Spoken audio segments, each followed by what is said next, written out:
27ನೇ ತಾರೀಕು ಶನಿವಾರ ದಿವಸ ನಾವು 43 ಮಂಡಲ ಪೂಜಾ ಕಾರ್ಯಕ್ರಮ ಇರ್ತದೆ. ಅದು ಶನಿವಾರ ಆಗುತ್ತೆ. ಅದು ನಮ್ಮ ದೇವಸ್ಥಾನದಲ್ಲಿ ಬೆಳಿಗ್ಗಿಂದ ರಾತ್ರಿವರೆಗೂ ಪೂಜೆಗಳು ಹಮ್ಮಿಕೊಂಡಿದ್ದೀವಿ. ಆ ಪೂಜೆಗಳ ವಿಶೇಷ ಏನೆಂದರೆ ಮಾರ್ನಿಂಗ್ 6 ಗಂಟೆಗೆ ಧ್ವಜಾರೋಹಣ ಇರ್ತದೆ.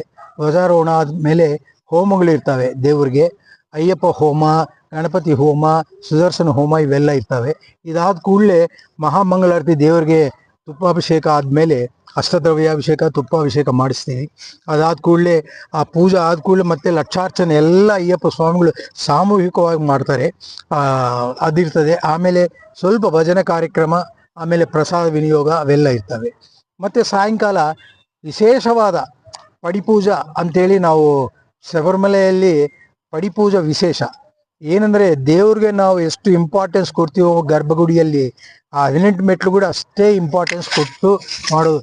ಅದು ಈ ಅಯ್ಯಪ್ಪ ಕಲ್ಟಲ್ಲಿ ಮಾತ್ರನೇ ಇರೋದು, ಬೇರೆ ಎಲ್ಲೆಲ್ಲಿ ಇಲ್ಲ. ಸೊ ಇದು ನಾವು ಇಲ್ಲಿ ಪಡಿಪೂಜಾ ಮಾಡ್ತಾ ಇದ್ದೀವಿ. ಇದು ಪಡಿಪೂಜಾ ಭಾಳ ವಿಶೇಷವಾಗಿ ಅಲಂಕಾರ ಮಾಡ್ತೀವಿ. ಅದೇ ಪ್ರಸಾದ ಇರ್ತದೆ, ಮತ್ತು ಸಾಯಂಕಾಲ ಭಜನೆ ಇರ್ತದೆ. ಇವೆಲ್ಲ ಕಾರ್ಯಕ್ರಮಗಳಿರ್ತವೆ. ಅದಕ್ಕೆ ಎಲ್ಲರೂ ಪಬ್ಲಿಕ್ ಎಲ್ಲ ಬಂದು, ಭಕ್ತರೆಲ್ಲ ಬಂದು ಪಾರ್ಟಿಸಿಪೇಟ್ ಮಾಡಿ ಅಯ್ಯಪ್ಪ ಕೃಪಾ ಪಾತ್ರರಾಗಬೇಕಂತೇಳಿ ನಾನು ಬೇಡ್ಕೊತಾ ಇದ್ದೀನಿ. ಸ್ವಾಮಿಯೇ ಶರಣಮಯ್ಯಪ್ಪ.